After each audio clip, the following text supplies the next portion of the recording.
Hello everyone, welcome to learning twist. तो यह है क्लास 9 सीबीएसई सिविक्स का chapter number 4 working of institution. Channel इसका जो चैप्टर का पार्ट 1, 2 और जो 3 है चैनल पर जा चुका है। लिंक आपको मिल जाएगा उसका डिस्क्रिप्शन बॉक्स में। तो अब इसका ये लास्ट पार्ट है, इसको हम शुरू कर रहे हैं, द जुडिशरी। ठीक है। तो अगर आपको चैनल पे एक्सप्रेशन देखना है तो आप लोग जाइएगा चैनल पर और आपको लिंक मिल जाएगा डिस्क्रिप्शन बॉक्स में। तो चलिए, तो द जुडिशरी मीन्स होता है न्यायपालिका। हिंदी में इसको बोलते हैं न्यायपालिका। तो न्यायपालिका जो है न्याय व्यवस्था करती है। न्यायपालिका के अंतर्गत आते हैं सुप्रीम कोर्ट, हाई कोर्ट। ठीक है। और भी जो डिस्ट्रिक्ट लेवल के कोर्ट हैं सारे इसके अंतर्गत आते हैं। तो देखते हैं इसमें क्या है। तो let us return one final time to the story of office memorandum that we started with. तो सबसे पहले हम एक और लास्ट बार एक ऑफिस मेमोरेंडम देखते हैं दोबारा, जो हमने लेसन के स्टार्टिंग में पढ़ा था। ठीक है, उसी के बारे में शुरू करते हैं। This time let us not recall the story but imagine how different the story could have been. इस टाइम हम जो है स्टोरी को नहीं पढ़ेंगे। ठीक है, स्टोरी बिल्कुल नहीं समझेंगे ना पढ़ेंगे, लेकिन हम इसमें ये देखेंगे, हम याद करेंगे कि स्टोरी किस तरीके से जो है डिफरेंट थी। Remember the story came to a satisfactory end because the supreme court gave a verdict that was accepted by everyone. आपको ये याद होगा कि जो ये स्टोरी थी एक सेटिस्फैक्ट्री वर्डिक्ट पर एंड हुई थी। मतलब एक संतोषजनक जो फैसला सुनाया गया था कोर्ट की तरफ से, उस पर ये एंड हुई थी। और जो सबने पसंद भी किया था, सब लोगों ने उसको एक्सेप्ट किया था। Imagine what would have happen in the following situation. हम जो आप इमेजिन कीजिए कि इन सिचुएशन में क्या होता अगर कोर्ट ने ऐसा फैसला ना दिया होता, या फिर अगर ये सिचुएशन रही होती तो फिर क्या होता। तो नंबर 1 सिचुएशन है, if there was nothing like a supreme court in the country. अगर हमारे देश में कोई सुप्रीम कोर्ट जैसा कुछ होता ही नहीं, तब क्या होता। Even if there was a supreme court if it had no power to जज एक्शन ऑफ द गवर्नमेंट। अगर सुप्रीम कोर्ट होता, इवन मान लीजिए अगर सुप्रीम कोर्ट होता भी और उसकी पावर जो है, उसके पास जो है गवर्नमेंट के एक्शन के खिलाफ कोई पावर नहीं होती, जज करने की कोई पावर नहीं होती, तब क्या होता। Even if it had the power, अगर उसके पास पावर होती, if no one trusted the supreme court to give a fair verdict. और अगर कोई विश्वास ही नहीं करता कि सुप्रीम कोर्ट ने जो ये वर्डिक्ट दिया है, जो ये फैसला दिया है, क्या वो सही दिया है। Even if it gave a fair judgment, और अगर फेयर जजमेंट होता भी, तो if those who appeal against the government order did not accept the judgment. तो अगर कोई जो लोग हैं गवर्नमेंट ऑर्डर के खिलाफ कोई अपील करते है ना, उसके विरोध में अपील करते, तो order did not accept the judgment, तो वो जो जजमेंट जो होता वो एक्सेप्ट नहीं किया जाता, तो क्या होता। चलिए, अगर ये सिचुएशन होती तो इसमें बताया गया है कि क्या क्या होता। आपको क्या इसका अंदाजा भी है कि क्या क्या हो सकता था। तो this is why an independent and powerful judiciary is considered additional for democracy. तो ये सब इसलिए हुआ है क्योंकि हमारे देश में जितने भी डेमोक्रेटिक कंट्री है वहाँ पर जुडिशरी है, इसलिए ये सब हुआ है। All the courts at different levels in a country put together are called the judiciary. जितने भी कोर्ट्स होते हैं, जितने भी कोर्ट्स हैं देश में, अलग अलग तरीके के कोर्ट्स हैं, तो सब मिलकर जो है एक साथ काम करते हैं, एक साथ वर्क करते हैं, तो वो जुडिशरी कहलाते हैं। The Indian judiciary consist of a supreme court for the entire nation. इसमें क्या है, हमारी जो भारतीय जुडिशरी है इसमें सुप्रीम कोर्ट जो है सबसे ऊपर है। सारे राष्ट्र में जो है सुप्रीम कोर्ट जो है सबसे ऊपर है। ठीक है, हाई लेवल है सुप्रीम कोर्ट का। High courts in the states, district courts and the courts. High courts जो होता है वो स्टेट्स का होता है, पूरे राष्ट्र के लिए होता है supreme court. High courts states के लिए होता है, और डिस्ट्रिक्ट कोर्ट्स होते हैं वो लोकल लेवल के। ठीक है, इस तरीके से होते हैं।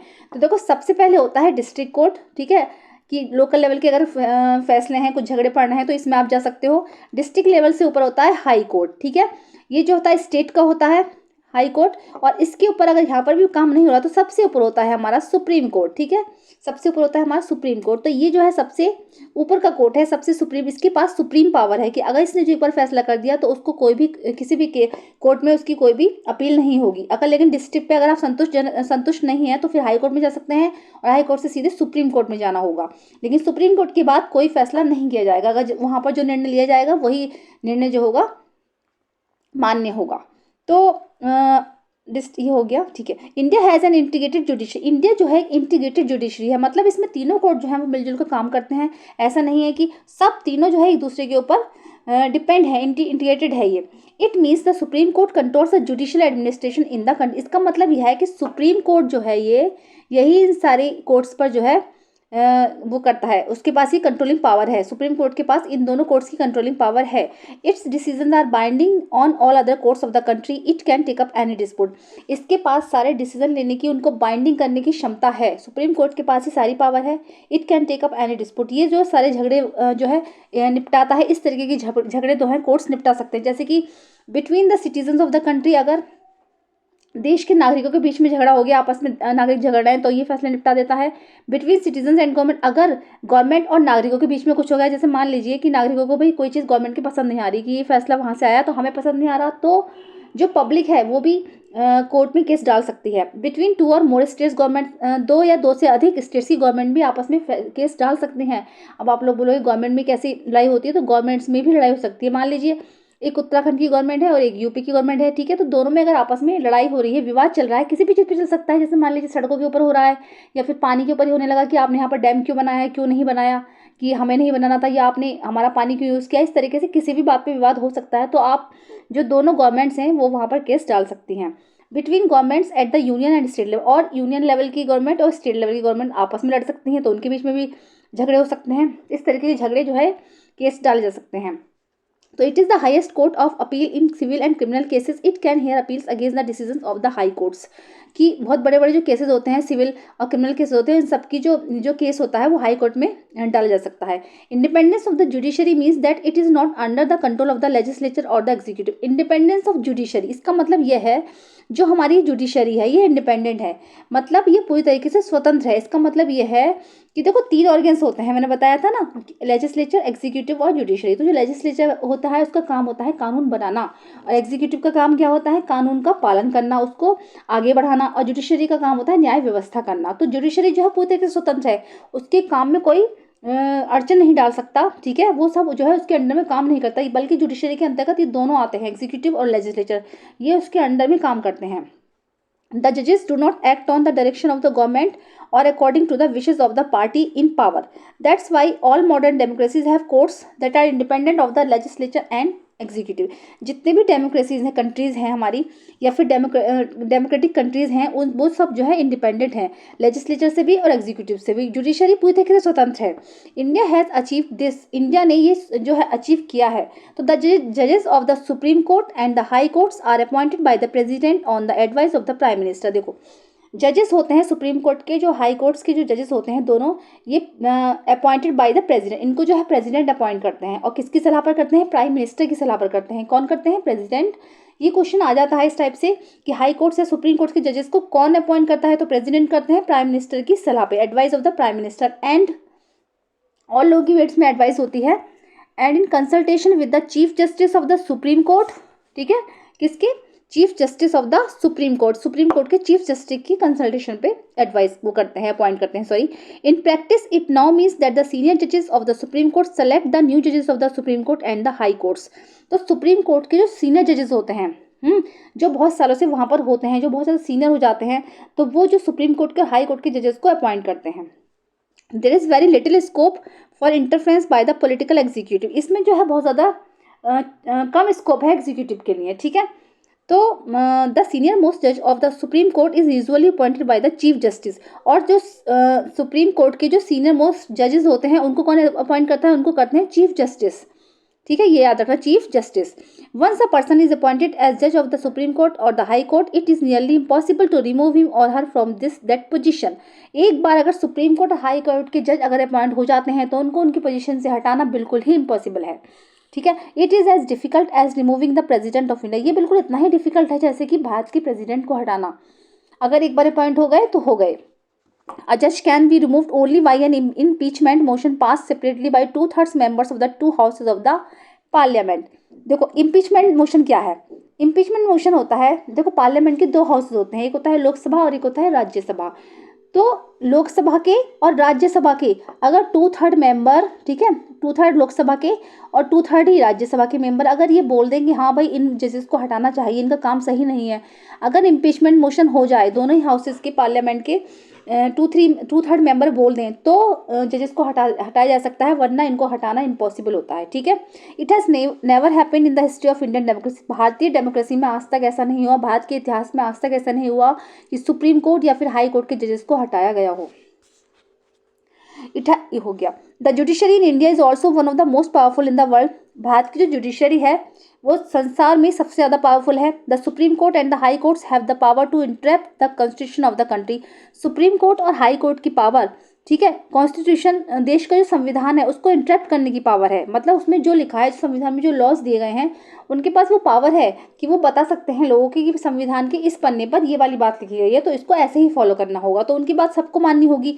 दे can declare invalid any law of the legislature और the action of the executive. वो किसी भी लॉ को, संविधान के किसी भी लॉ को, लेजिस्लेचर का हो चाहे वो एग्जीक्यूटिव का कोई मामला हो, कोई काम हो, उसको जो है इनवैलिड घोषित कर सकते हैं, whether at the union level और एट द, चाहे वो यूनियन लेवल का हो चाहे वो स्टेट लेवल का हो। अगर कोई चीज़ गलत हो रही है, कोई नियम गलत लागू हो गया है या कोई ऑर्डर गलत पास हुआ है तो इसको वो बता सकते हैं कि भाई ये इनवैलिड है, संविधान में ऐसा नहीं लिखा गया है। If they find such a law action is against the Constitution, thus they can determine the constitutional validity of any legislation or action of the executive in the country। अगर वो किसी चीज़ को पाएंगे कि भाई ये बात इनवैलिड है, संविधान के किसी भी में नियम नहीं है, कोई लॉ किसी चीज़ के अगेंस्ट जा रहा है, तो वो इसके लिए लेजिस्लेशन के खिलाफ जो है एक्शन ले सकते हैं, एग्जीक्यूटिव के खिलाफ हो चाहे वो लेजिस्लेशन के खिलाफ हो, देश के नुकसान में होता है तो उसके खिलाफ एक्शन लिया जा सकता है। When it is challenge before them, वो उसको चैलेंज भी कर सकते हैं, यानी कि वो संविधान में अगर कोई चीज़ लिख रही है तो वो उनको चैलेंज कर सकते हैं कि ये चीज़ गलत हुई है। This is known as the judicial review, इसको ही जुडिशियल रिव्यू कहा जाता है। ठीक है, कि अगर कोई चीज़ संविधान में लिखी गई है और वो गलत तरीके से आ रही है तो उसको हम चैलेंज कर सकते हैं, इसको ही कहा जाता है judicial review. The Supreme Court of India has also ruled that the core or basic principles of the Constitution cannot be changed by the Parliament। Supreme court of India, Bharat के सुप्रीम कोर्ट में, ठीक है, तो जो constitution संविधान में कुछ basic rules दिए गए हैं तो उनको मानना ही होगा, जो कि उसको पार्लियामेंट भी चेंज नहीं कर सकती है। ठीक है, संविधान में जो हमारे कॉन्स्टिट्यूशन मेकर्स थे, जिन्होंने संविधान बनाया था, जो हमारे संविधान के निर्माता हैं, उन्होंने भी कुछ बातें ऐसी संविधान में लिखी हुई हैं तो उसको मानना ही होगा, उसको कोई भी चेंज नहीं कर सकता है। The powers and the independence of the Indian judiciary allow it to act as the guardian of the fundamental rights। संविधान में जो फंडामेंटल राइट्स दिए गए हैं हमारे, उसकी जो पावर है वो जुडिशरी के पास है, भारतीय जुडिशरी के पास है कि वो संविधान की जो संविधान में जो चीज़ें लिखी गई हैं वो लोगों को बताएं, इसीलिए उनको guardian of the fundamental rights कहा जाता है। जो हमारी भारतीय जुडिशरी है, क्योंकि उसमें जो फंडामेंटल राइट्स हैं वो लोगों को बताती हैं कि क्या क्या हमारे राइट्स हैं, क्या क्या लोगों को इनका पालन कैसे करना चाहिए और क्या है, तो इसीलिए भारतीय जुडिशरी को, इंडियन जुडिशरी को guardian of the fundamental rights कहा जाता है। अगर ये क्वेश्चन आ जाए कि guardian of the fundamental rights किसको कहा जाता है, तो इंडियन जुडिशरी को guardian of the fundamental rights कहा जाता है। We shall see in the next chapter that the citizens have a right to approach the courts to seek remedy in case of any violation of their rights। हम next chapter में आगे बहुत कुछ देखेंगे कि नागरिकों को क्या क्या अधिकार प्राप्त हैं और क्या क्या नहीं है। In recent years the courts have given several judgments and directives और to protect the public interest and human rights. कुछ सालों में जो है बहुत सारे जजमेंट ऐसे भी आए हैं जो भारत, जिसमें मानवीय अधिकारों की रक्षा की गई है। Anyone and can approach the courts if public interest is hurt by the actions of government. अगर किसी को भी गवर्नमेंट का एक्शन पसंद नहीं आता है तो कोई भी व्यक्ति पब्लिक का जाकर जो है केस कर सकता है। जैसे मान लीजिए कि हमारे गांव में कोई नदी बह रही है या तालाब जो है गंदा पड़ा है, तो हम बोल सकते हैं कि भाई इस नदी का कुछ करो, इस नदी को सुखाओ या यहाँ से इसकी सफाई करवाओ, क्योंकि एनवायरनमेंट को परेशानी हो रही है इससे। तो अगर नहीं सुन रही है गवर्नमेंट तो हम ये वाला केस भी डाल सकते हैं।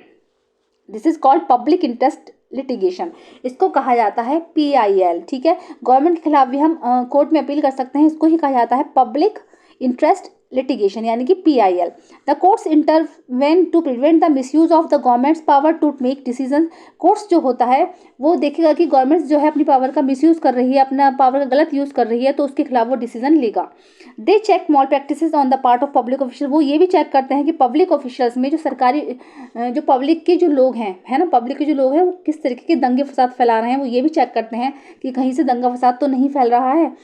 That is why the judiciary enjoy a high level of confidence among the people. इसका मतलब यही है कि जुडिशरी जो है हमारी इंडियन जुडिशरी है वो लोगों का हाई लेवल ऑफ कॉन्फिडेंस बन चुकी है, लोगों की नज़रों में वो हाई लेवल ऑफ कॉन्फिडेंस बन चुकी है। इसलिए इंडियन जुडिशरी की इतनी मान्यता है, क्योंकि सबको विश्वास है कि अगर भारत में न्यायपालिका है तो देश में कुछ गलत नहीं होगा। इसीलिए that's why the judiciary enjoy a high level of confidence among the people. इसीलिए लोगों के बीच एक हाई लेवल ऑफ कॉन्फिडेंस बन चुकी है। तो चलिए, चैप्टर हो चुका है आपका कंप्लीट, और यहाँ पर जो है कुछ चीज़ें दे रखी हैं। Give one reason each to argue that Indian judiciary is independent with respect to. आपको ये जो है कुछ रीजंस बताने हैं कि इंडियन जुडिशरी जो है इंडिपेंडेंट है और क्यों है, और किस तरीके से उसकी रेस्पेक्ट करनी चाहिए। तो अपॉइंटमेंट ऑफ जजेस का अपॉइंटमेंट कौन करता है भाई, बताओ। अभी मैंने बताया था, तो कुछ चीफ जस्टिस होते हैं, प्रेसिडेंट्स अपॉइंट करते हैं, और प्राइम मिनिस्टर की एडवाइस पर किया जाता है।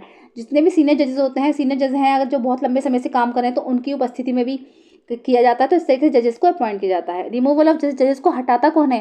तो जजेस को हटाना बहुत ज़्यादा इम्पॉसिबल है, उसको कोई नहीं हटा सकता। ऐसा भारतीय इतिहास में कभी नहीं हुआ है कि सुप्रीम कोर्ट या फिर हाई कोर्ट के जजेस को हटाया जाए। ठीक है, तो अगर लोकसभा और राज्यसभा की, लोकसभा है ठीक है, लोकसभा और राज्यसभा के 2/3 मेंबर अगर ये घोषित कर दें कि हाँ भाई ये गलत तरीके से काम हो रहा है, सही नहीं हो रहा है, इम्पीचमेंट मोशन अगर हो जाए तो उनको जजेस को हटाया जा सकता है। थर्ड और लास्ट पॉइंट है powers of the judiciary, judiciary की पावर्स। तो देखो जुडिशरी के पास तो सारी पावर है, गवर्नमेंट के खिलाफ अगर केस हो रहा है तो वो ये केस देखेगी, अगर पब्लिक ऑफिसर्स कुछ दंगे फसाद फैला रहे हैं तो वो ये देखेगी। बहुत सारी पावर्स हैं जुडिशरी के पास, हाई कोर्ट और सुप्रीम कोर्ट के पास बहुत पावर है। तो अब अगर ये सब आपको डिटेल में जानना है तो आप लोग लेसन पढ़िएगा, पूरा एक्सप्लेनेशन आपको अच्छे से समझ में आएगा। चलिए बाकी ये देख लेंगे, ये पिक्चर दे रखी है, the chief justice of India Shri justice J S. Khehar administrating the oath, oath होता है शपथ, ठीक है, oath of the office of the president of India to Shri Ramnath Kovind, उनको जो है शपथ दिला रहे हैं at a swearing in ceremony in the central hall of parliament in New Delhi on 25 July 2017। Delhi की 25 जुलाई 2017 का है ये सेंट्रल हॉल ऑफ पार्लियामेंट, ठीक है, तो यहाँ पर शपथ दिलाई जा रही है। ठीक है, चलिए बाकी यहाँ पर कुछ कीवर्ड्स दिए हुए हैं, ये लोग आप लोग कर लीजिएगा। ठीक है, आप इसको अच्छे से पढ़ लेंगे तो आपको अच्छे से समझ में आ जाएगा। ठीक है, लास्ट पार्ट था ये। चलिए कैसा लगा आपको जरूर बताइएगा, अगर पसंद आया तो इसको लाइक कीजिएगा और चैनल पे फर्स्ट टाइम विजिट कर रहे हैं तो प्लीज़ सब्सक्राइब कीजिएगा, साथ में बेल आइकन भी प्रेस कीजिएगा। मिलते हैं नेक्स्ट वीडियो में, थैंक यू सो मच।